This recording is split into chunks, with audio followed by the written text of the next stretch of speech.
Hello everybody, Apple has removed live wallpaper from iOS 16, but you can still use them very easily. So guys, let's get started without wasting any time. If you want to use live wallpaper in iPhone and iPad in iOS 16, then I'll show you how can you do it.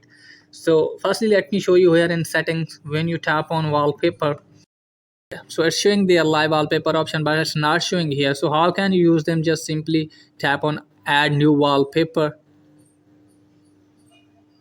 and these are the wallpapers, but these are not live wallpapers.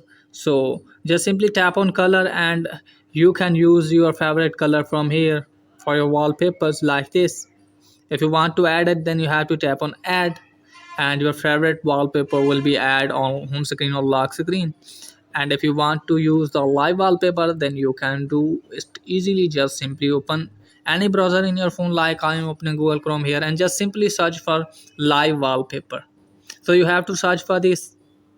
As you can see guys, these are the live wallpapers. Just go to them, and then you have to search for live wallpaper like this, and then you have to download this one. Now I'm going to download it.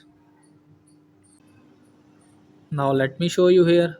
Go to settings, scroll it down, tap on wallpaper. Now tap on add new wallpaper, tap on photos, tap on this. As you can see guys, just simply tap on add if you want to add it. Just simply tap on add, and then you have to tap on set as a wallpaper. Now let me show you in my mobile phone. As you can see guys, this is the wallpaper that I have downloaded. So this is guys for today's video. If the video is helpful, please like and subscribe my channel. Thanks for watching.